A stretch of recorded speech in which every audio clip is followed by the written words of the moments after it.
Alors il paraît que si on bouge, on n'entend plus. Vous me ferez des signes si je bouge trop, hein, que vous ne m'entendez pas, surtout. Vous me le direz. Bien.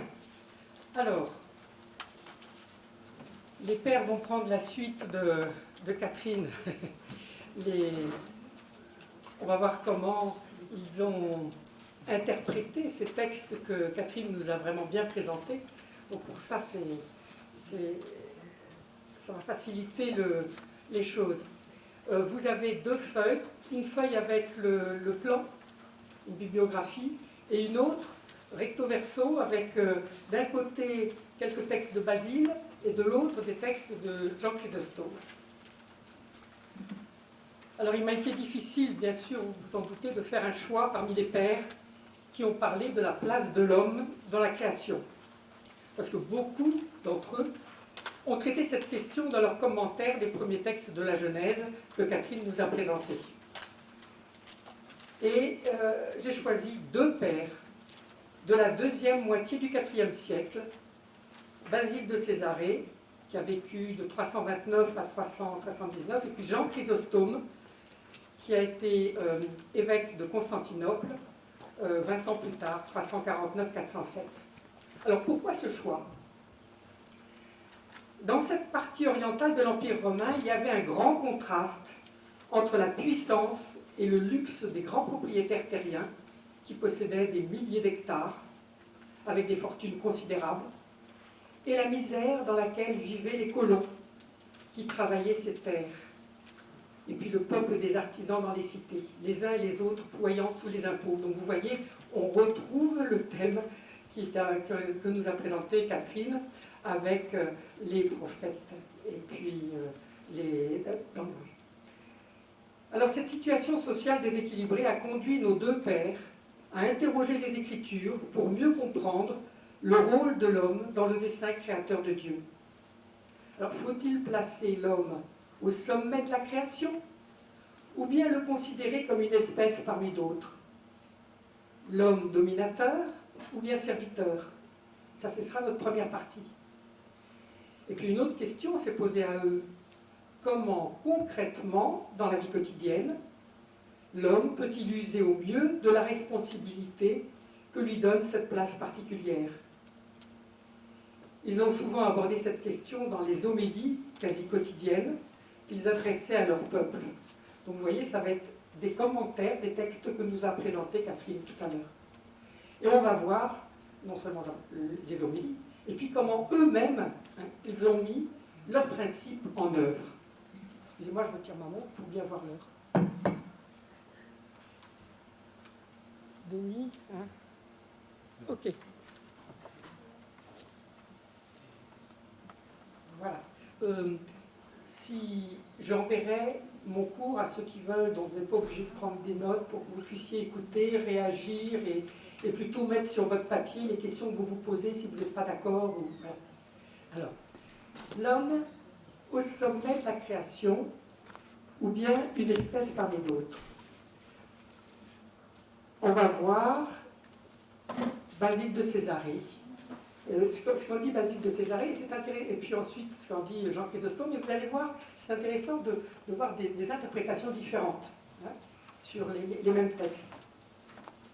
Alors Basile de Césarée, lui, il fait une exégèse rigoureuse des textes bibliques. Il a présenté une vision très élaborée de l'homme au sein de la création. Et de lui, on a encore 9 homélies sur les 6 jours de la création. Ça s'appelle l'Hexaéméron. Vous verrez là dans la bibliographie. Ce sont des homélies qu'il a prêchées en 6 jours pendant la semaine de Pâques. Il était encore prêtre, il n'avait pas été encore nommé évêque de Césarée, vers 370. Ce sont des textes qu'il a prononcés donc dans un contexte liturgique et ecclésial, avec une visée pastorale. Et le but de Basile était de tenter de mettre d'accord les discours profanes sur la nature et la révélation biblique. Il voulait tenter d'articuler la Bible et les données de la science de son époque. Car pour lui, ce qu'il expliquait, c'est que science et foi, tout en n'empruntant pas le même chemin, ont affaire à la même réalité. Donc vous voyez, le dialogue entre la réflexion théologique et on est en plein dans des questions qui se posent toujours aujourd'hui. Hein.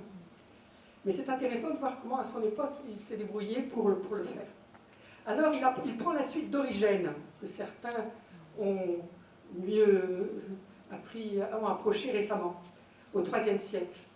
Origène, à l'aide d'allégories, avait tenté de christianiser, entre guillemets, une exégèse juive des textes de la Genèse.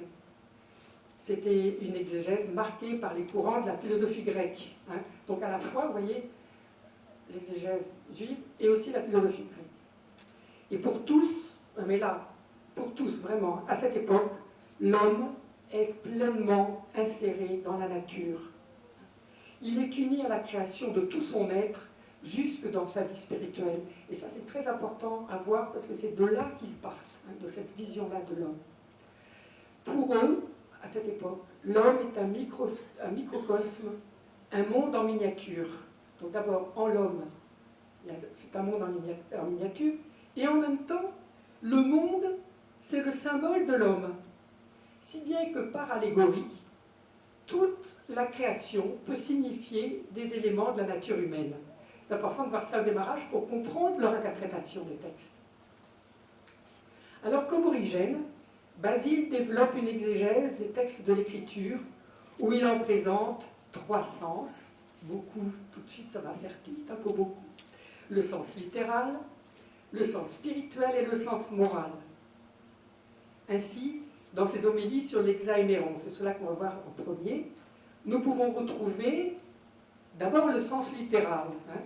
Alors dans ce sens littéral, il s'appuie sur les textes. Hein.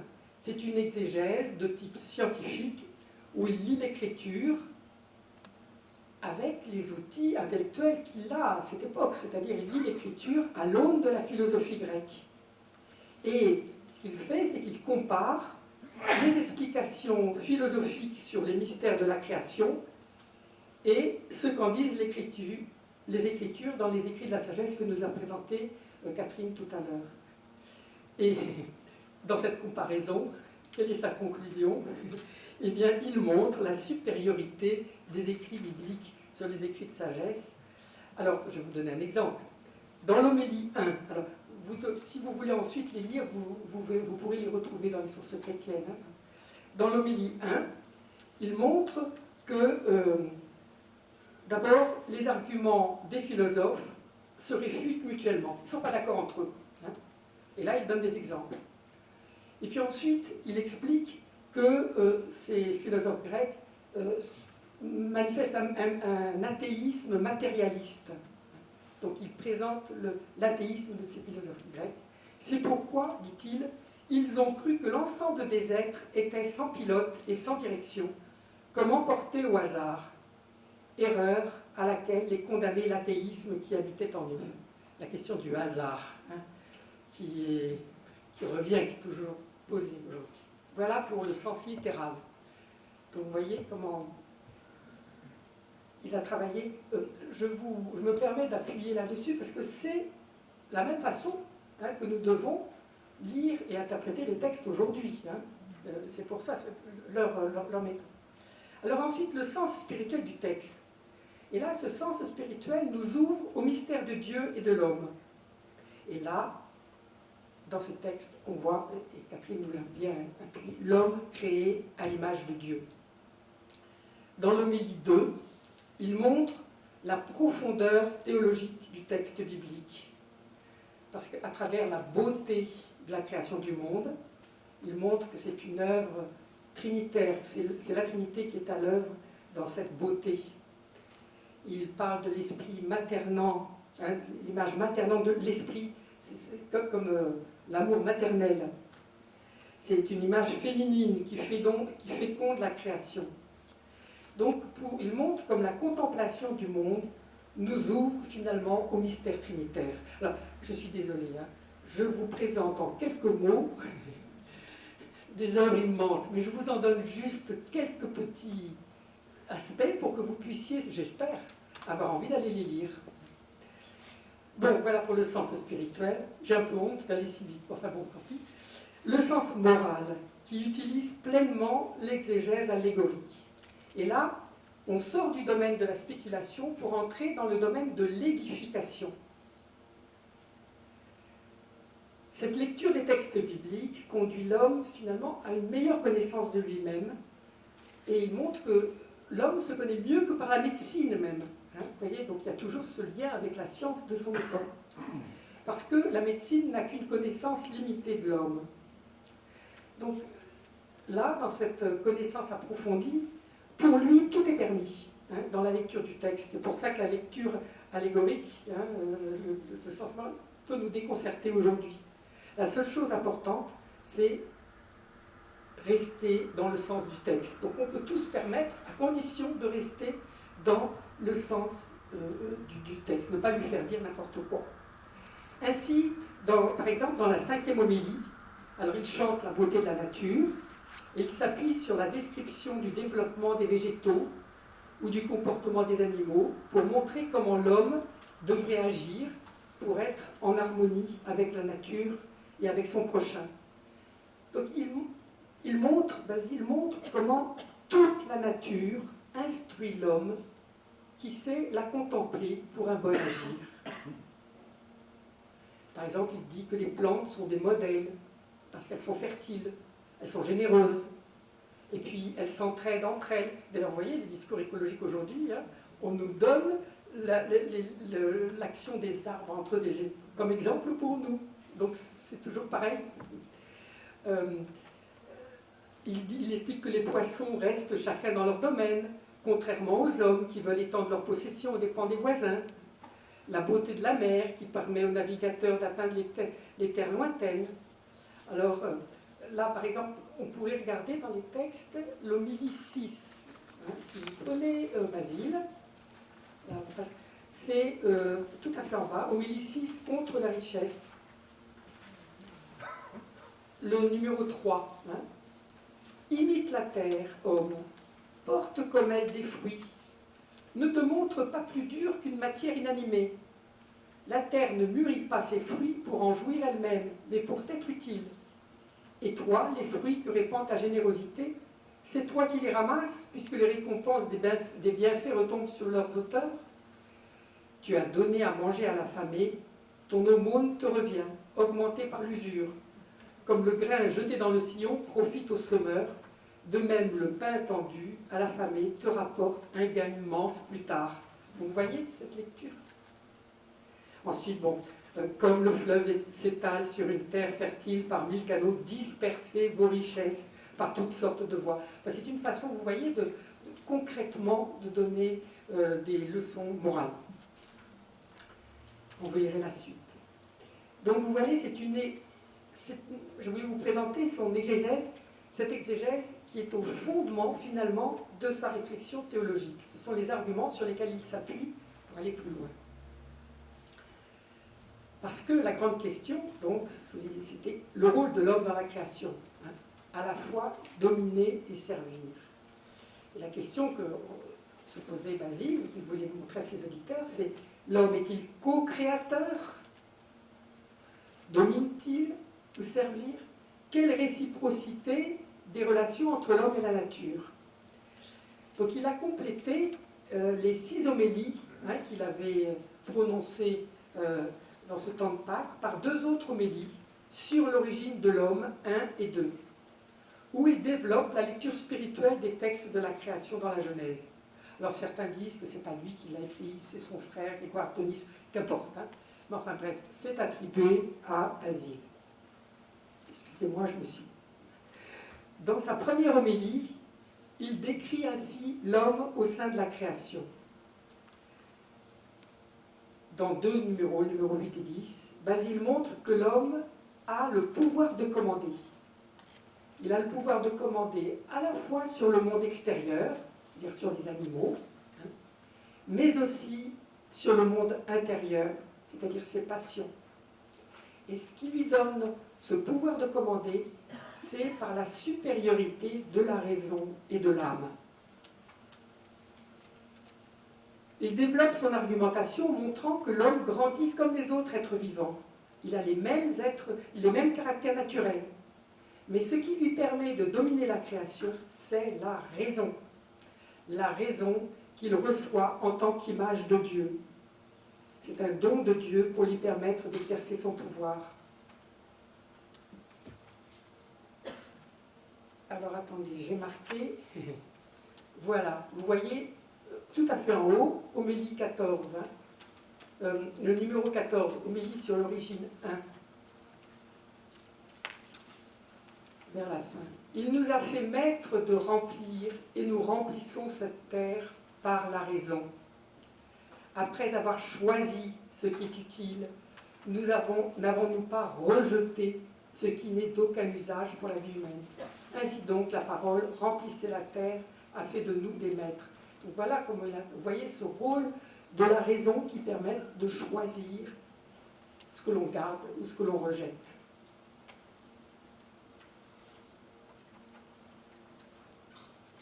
Voilà la bénédiction, voilà le précepte, voilà la dignité que nous a donnée. C'est là vraiment la dignité de l'image. Voilà pour cette notion d'image. Et puis il y a la ressemblance. Et là, la ressemblance, c'est l'œuvre de sa volonté. Et là, c'est là que l'on voit la compassion, la bonté. C'est la compassion, la bonté qui nous fait ressembler à Dieu. Là, vous avez là, on va le lire, le numéro 16 et 17. Créons l'homme à notre image et à notre ressemblance. Nous possédons l'un par la création, nous acquérons l'autre par la volonté. Dans la première structure, il nous est donné d'être à l'image de Dieu. Par la volonté se forme en nous l'être à la ressemblance de Dieu. Ce qui relève de la volonté, notre nature le possède en puissance, mais c'est par l'action que nous le procurons. Si tu deviens adversaire du mal sans rancune et oublieux de l'inimitié de la veille, si tu aimes tes frères et leur es compatissant, tu ressembles à Dieu. Ainsi, tu possèdes ce qui est à l'image, parce que tu es raisonnable, mais tu deviens à la ressemblance en acquérant la bonté. Acquiert des entrailles de compassion et de bienveillance afin de revêtir le Christ. Cette vision de Basile, là, ce passage-là est très important pour comprendre la vision que Basile a de l'homme, image et à la ressemblance. Dans sa deuxième homélie, il montre comment l'homme utilise sa volonté pour bien utiliser le pouvoir qui lui a été donné sur la création. Comme remède à la convoitise, il faut se rappeler notre lien originel à la terre, car l'homme, venant de la terre, lui est intimement lié. Ça, vous le verrez dans l'homélie 2, 12, montrant le lien entre l'homme et la terre. Dieu prit de la poussière de la terre et Dieu modèla l'homme. Quand peux-tu t'oublier toi-même? Tu t'oublies toi-même quand tu t'éloignes de la terre. Si au contraire tu ne t'écartes jamais de la terre, mais tu demeures connaturel à la terre, alors tu marches sur la terre, tu reposes sur la terre, tu passes en jugement sur la terre. Quoi que tu fasses de grand ou de petit sur la terre, tu gardes auprès de toi le mémorial de ta petitesse.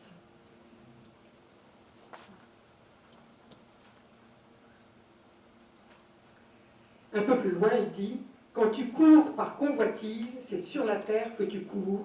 Souviens-toi de ton origine. » Donc, cette notion, se rappeler qu'on est proche de la terre, ça nous montre notre petitesse et surtout nous empêche de partir dans des grandeurs qui nous font complètement dévier et aller faire des erreurs. Les catastrophes dont nous a parlé tout à l'heure, que l'on a vu dans les textes que nous a présenté Catherine. Alors, donc, pour servir aussi, là, le rôle de l'homme, c'est donc utiliser sa volonté à la fois comme remède à la convoitise, on l'a vu, mais aussi pour servir.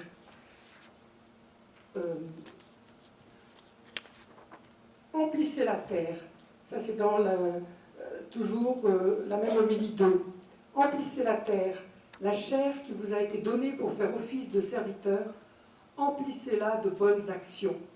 Que l'œil soit plein de la vision du devoir, que la main soit pleine de bonnes actions, que les pieds soient prêts à visiter les malades, alertes pour aller au devoir, que tout l'appareil de nos membres soit plein de pratiques recommandées.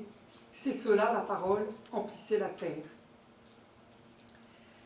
Voilà. Et puis aussi, un autre aspect de serviteur, c'est garder une certaine sobriété dans le régime alimentaire. Donc il va vraiment, il s'occupe de choses vraiment très concrètes. L'homme, comme tous les animaux, avait un régime végétarien avant la faute. C'est après le déluge que finalement un régime carnivore lui a été autorisé aux hommes et à tous les êtres vivants, mais dans le respect d'une certaine sobriété. Il continue un peu plus loin dans cette homélie 2. « Puisque nous voulons maintenant nous conduire en imitant la vie du paradis, évitons cette jouissance surabondante des nourritures et conduisons-nous autant qu'il est possible d'après cette vie-là.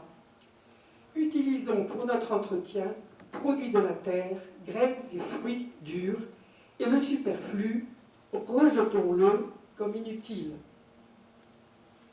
Ainsi, pour Basile, l'homme est appelé à dominer, oui, grâce à l'usage de la raison, qu'il a reçu comme image de Dieu, mais en faisant usage de sa volonté pour servir et maîtriser sa convoitise, et pour aller vers la ressemblance de Dieu, pour ce qu'il appelle revêtir le Christ.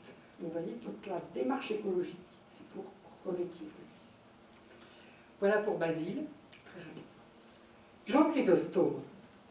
Alors pour Jean Chrysostome, lui, ce qu'il a voulu décrire, c'est surtout la solidarité entre l'homme et la création. Pour lui, c'est le signe de l'amour divin. Et pour Jean Chrysostome, à temps et à contre-temps, montre la beauté de la création.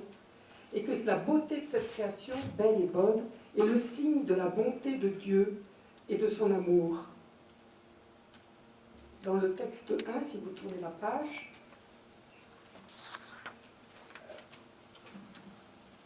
le signe admirable de sa bonté, le voici. C'est que sans avoir besoin de notre service, il nous a appelés à être, à l'être. En effet, avant que nous existions, il possédait sa propre gloire et sa béatitude. C'est uniquement par amour qu'il nous a appelés à l'être, et tout cela à cause de nous. Pour lui, pour Jean Chrysostome, la beauté de la création nous oriente vers le Créateur. Sa splendeur nous parle de Dieu d'une manière compréhensible par tous, et elle nous conduit à la prière de louange. Ainsi, dans son homélie sur Genèse 1, il dit « Le ciel est beau, mais c'est afin que tu te prosternes devant celui qui t'a fait. Le soleil est brillant, mais c'est afin que tu adores son auteur. » Et il explique en même temps que toute la création est créée pour l'homme. Celui-ci n'a pas échoué sur une terre étrangère et hostile. Il est dans un monde qui a été fait pour lui. Là, on va voir le deuxième texte qui vous a été donné en photocopie. Pour lui la terre, pour lui le ciel, pour lui le soleil et les astres, pour lui la course de la lune, la succession des temps et des saisons, pour lui la production des fruits, les arbres et tous les animaux, pour lui le jour et la nuit. Donc vous voyez toute la création orientée vers l'homme. Et cela par amour. Derrière cette vision de la relation entre l'homme et la création, il voit l'amour de Dieu. C'est ça qui... Cette réalisation, cette compréhension de l'amour de Dieu pour l'homme et pour toute la création, c'est ce qui fonde sa réflexion. Dans un commentaire du récit de la création, il explique que même les bêtes féroces et les reptiles peuvent être utiles à l'homme, ne serait-ce que pour la pharmacopée. Donc on peut en tirer de bonnes choses. Et cette harmonie n'est pas le fruit du hasard. Ni le monde, ni l'homme ne sont jetés dans l'existence par une force aveugle. Ils sont œuvres d'amour. Et cette solidarité entre l'homme et la création, c'est encore, je le répète, le signe de l'amour bienveillant de Dieu. On voit que Jean Chrysostome se présente davantage finalement comme un contemplatif mystique. On voyait Basile de Césarée, le théologien spéculatif, et puis Jean Chrysostome, le contemplatif mystique. Et c'est ainsi qu'il considère les mystères de la création. Et c'est intéressant de regarder ces envolées lyriques devant la beauté de la création, parce que pour ceux qui connaissent Jean Chrysostome, il est surtout présenté comme un prédicateur assez violent et assez... ce sont des paroles implacables qu'il prononce pour ses auditeurs. Donc, j'ai voulu vous présenter ces envolées mystiques, comme quoi toute personne est diverse et complexe. Voilà. Alors, communauté de destin entre l'homme et la création. La suite de la réflexion de Jean Chrysostome. Le fait que toute la création a été faite pour l'homme, dans des desseins d'amour de Dieu, tisse entre le destin de l'homme et celui du monde une solidarité que rien ne peut rompre. Là, c'est important pour notre réflexion sur l'écologie. Solidarité dans la gloire et l'honneur, à l'origine, et on l'a vu tout à l'heure, solidarité dans la déchéance, après la faute. Il y a donc entre la création et l'homme un besoin réciproque. Il dit le monarque est nécessaire au sujet, et les sujets au monarque, comme la tête aux pieds. Ça, c'est dans une homélie au peuple de Constantinople. Communauté de destin, donc, mais l'homme en est le roi et le chef, et le monde est soumis à sa domination. Et pour Jean Chrysostome, si l'homme domine le monde, c'est parce qu'il est image de Dieu. C'est parce qu'il participe à la domination, au pouvoir divin. Et pour lui, on voit la différence de Basile, il ne fait pas de distinction entre image et ressemblance. Et cette domination universelle se manifeste en ce que l'homme a la jouissance des produits de la terre, mais aussi, non seulement des produits de la terre, mais aussi des animaux, de tous les êtres non doués de raison. Dignité de l'homme, investi d'un tel pouvoir, par pure libéralité de Dieu, et non pas comme récompense de ses travaux. Ce qu'il dit vis-à-vis des animaux, de la relation de l'homme aux animaux. Leur étant inférieur en tout, il n'y a plus que 5 minutes, c'est catastrophique. Bien. Donc on voyait... Oh, mais c'est pas possible, excusez-moi, je sais pas... Eh bien, je vous enverrai mon texte. Un homme, donc, voilà. Merci de m'avoir prévenu. Alors, vers une consommation maîtrisée, ce que je voulais vous expliquer, c'est que j'ai pris les règles monastiques de Basile de Césarée. Basile, donc, je vous passe sa vie, puisque vous la connaissez, ou vous le verrez, mais il était parti au début dans des... il voulait partir, se retirer dans un site, vivre des jeûnes, il est attiré par la vie monastique, et il a constaté les inconvénients des jeûnes excessifs et d'une trop grande austérité physique. Il voyait que c'était dommageable pour le corps humain. Et il s'est rendu compte aussi que la vie en communauté était vraiment... ça manquait pour les ascètes. Donc pour lui, c'est la vie monastique qui était importante. Il a développé, à travers ses règles, différents... alors je vais vous prendre les titres, simplement mes chapitres. Donc, le principe de toute action pour les moines, c'est la gloire de Dieu. Il faut agir non pas pour recevoir des louanges, mais pour que nos actes rendent gloire à Dieu, dans les petites règles. Et même jusque la façon de se nourrir, il dit que se nourrir, c'est pour la gloire de Dieu, en se tenant dignement en présence de Dieu, et en se nourrissant non pas pour le plaisir, mais pour se fortifier en vue de notre mission propre. Donc mettre tout son zèle dans l'œuvre du Seigneur, c'est le fondement pour Basile de toute action de l'homme. Il y a la tempérance. À la place de la tempérance, nous dirions plutôt la sobriété. Bien ajuster les moyens aux fins, ni trop peu. Il est à l'opposé d'une consommation frénétique qui conduit à l'épuisement des ressources pour une vie plus fraternelle. Et dans ces règles, il montre que pour la nourriture, la tempérance, c'est ne pas se priver de nourriture, hein, c'est pas ça. C'est n'user que de ce qui est nécessaire à la vie, en s'abstenant de ce qui n'est que pour le plaisir. Reconnaissance et respect des besoins vitaux de notre corps à l'image de l'action de Dieu pour Israël dans le désert et de Jésus auprès des malades. Donc le corps est bon, il faut le soigner. Mais plutôt que de choisir des mets chers et venant de loin, choisir des aliments produits à proximité. Vous voyez déjà, sauf en cas de nécessité vitale. Il écrit « On choisira au contraire ce qu'on trouve de plus facilement dans la contrée, coûte peu et est d'usage commun. On emploiera les aliments amenés de dehors, comme l'huile ou choses semblables, qu'en cas de nécessité vitale ou pour soulager un malade. Encore faut-il que ce soit possible sans trop d'ennuis, d'agitation et de soucis. » Donc vous voyez, toujours les mêmes questions. Voilà. Et la tempérance permet aussi dans notre relation au bien d'entrer en relation à Dieu qui nous les a donnés et de lui en rendre grâce. Toujours ce rapport à Dieu. Le travail, là aussi, grand équilibre, le travail des moines, hein, là je vous parle dans ces règles. Le travail n'est pas une occupation pour éviter les tentations, dit-il. Et puis, il dit aussi qu'il ne faut pas trouver l'excuse de la prière pour éviter de travailler. Hein.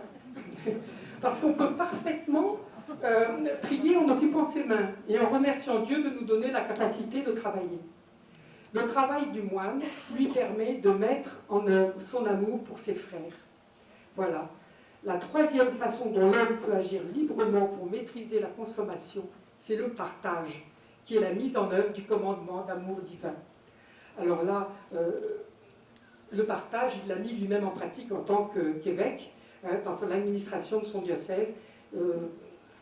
Si vous n'entendez pas, vous verrez, il a créé, à côté du palais épiscopal, une cité de la charité, qui s'appelait la Basiliade, avec un hospice pour les vieillards, une hôtellerie pour les pauvres, une léproserie, des ateliers procurant du travail aux indigents et une soupe populaire qui leur était distribuée.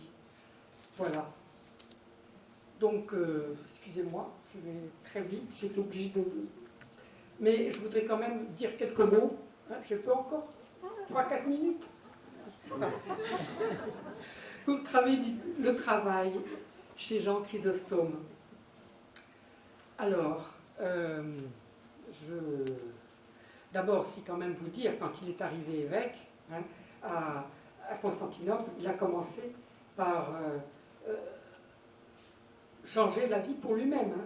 Suppression des trains de vie luxueux de la maison épiscopale, développement des œuvres sociales, réforme du clergé, évangélisation des campagnes. Vous voyez, ce n'est pas un diplomate ni un mondain. Il avait un franc-parler et puis des exigences morales qui lui ont rendu assez impopulaire auprès de ceux qui lui avaient demandé de venir, parce que c'était un très grand orateur, il était connu pour ça. Hein. Mais peut-être intransigeant, mais très très aimé du peuple et surtout des plus pauvres, ce qui est un signe. Il avait choisi dans sa jeunesse, il avait choisi de vivre en ascète et toute son œuvre, il parle du danger des richesses humaines qui lient au péché. L'assistance des pauvres par l'argent et par l'accueil est au cœur de son enseignement. Car pour lui, il y a identité mystique entre le Christ et le pauvre. Tous les misérables sont le Christ errant et nu. Le fondement de la pensée de Jean Chrysostome, c'est l'amour de Dieu pour l'homme, on l'a vu. Et à cet amour, l'homme répond par l'usage de son libre arbitre qui permet à la grâce de se déployer en lui.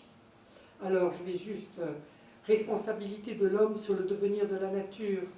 Hein, c'est sûr que l'homme, par son travail, il est responsable des désastres naturels. Et là, vous lirez dans l'homélie sur Isaïe 1, le texte 4. Et là, pour remédier à cette vision pessimiste de l'action de l'homme laissé à lui-même, Jean Chrysostome rappelle souvent la nécessité d'une coopération de Dieu au travail humain pour que celui-ci aboutisse. L'attitude de l'homme et l'action divine sont en étroite relation. C'est la puissance de la parole initiale de Dieu. C'est à cette puissance que la terre doit être féconde. Donc, toujours se souvenir de cela. La création matérielle se trouve donc placée du fait de l'homme sous le double signe d'une bénédiction, s'il reconnaît le rôle de Dieu qu'il est, et puis d'une malédiction. C'est donc une tension du fait de la faute qui a été très bien montrée par les textes que nous a présentés Catherine tout à l'heure. Et Jean Chrysostome a constamment interprété et présenté ces textes. Donc, responsabilité de l'homme sur le devenir de la nature, mais aussi action libératrice du travail. Là, je voudrais juste encore 2 minutes. Pour Jean Chrysostome, le travail auquel l'homme a été soumis après la faute n'est pas tant un châtiment qu'un moyen d'éducation, une école de sagesse, une libération de son oisiveté et de sa convoitise. Dans la société de son époque, où le travail est déconsidéré, où ceux qui doivent travailler de leurs mains pour vivre sont méprisés, Jean exalte la supériorité du travailleur, qui par son travail, par son ouvrage, donne un but à sa vie et participe au bien-être de tous, par rapport aux riches qui passent leur jour dans un luxe inutile. Voilà ce qu'il leur dit. Je lis quand même. Pourquoi ne travaillez-vous pas? Dieu vous a donné des mains, non pour que vous receviez des autres, mais pour que vous subveniez à leurs besoins. Donc le travail, c'est l'action libératrice du travail, mais c'est aussi une loi de la nature. Et il fustige ceux qui ne travaillent pas, ceux qui ont des esclaves, parce que le travail, bien compris, remet l'homme à sa juste place dans le monde et en face de Dieu. Il lui permet de rester dans les limites de la volonté divine. Et là, Jean Chrysostome montre une fin spirituelle du travail. Et le travail est créateur de liens sociaux. Par son travail, l'homme participe au bien-être de tous. Grande interdépendance des hommes les uns avec les autres, si bien qu'il ne faut pas se fier aux apparents. Celui qui a le plus besoin des autres, est-ce le riche ou bien le pauvre? Les riches ont besoin des pauvres pour assurer les travaux leur permettant de vivre, alors que les pauvres, par leur travail, ont dans le monde un rôle privilégié. Jean Chrysostome exalte la supériorité du travail sur le capital. Rôle privilégié des pauvres dans le monde, que nous découvrons aussi les travaux pour Jean Chrysostome. Des pauvres dépend en effet l'existence de l'humanité, parce qu'en eux est incluse la potentialité de travail dont elle a besoin. Remise en place des vraies valeurs, en rendant leur fierté légitime à ceux qu'ils nomment les soutiens de l'existence. Donc vous voyez, il y avait déjà des soutiens de l'existence. En ce sens, la pauvreté est un don de Dieu, car une société regorgeant de richesses serait une société en décadence, où l'oisiveté conduirait à la ruine. Mais pour remplir ce rôle social, c'est fini, hein? Mais pour remplir ce rôle social, le travail doit, comme la richesse, entrer dans le grand courant des chances fraternelles que l'économie divine a voulu pour l'humanité. De même que nous ne sommes pas propriétaires mais dépositaires de nos biens, notre travail doit servir au bien de tous. Et le travail transfiguré dans son but et dans son exercice par la présence de la charité. Voilà. Alors, on voit une consommation sobre, la valeur du travail des humbles mise au service de tous, Jean Chrysostome. Ce sont des points d'appui, points d'interrogation, des points d'appui et des recommandations pour aujourd'hui. Je dois vous avouer qu'en lisant les pères, j'espère que j'ai trouvé qu'ils étaient d'une actualité. J'avais l'impression de lire des commentaires d'aujourd'hui. Je ne pensais pas que ce serait aussi actuel. Voilà. Excusez-moi, hein.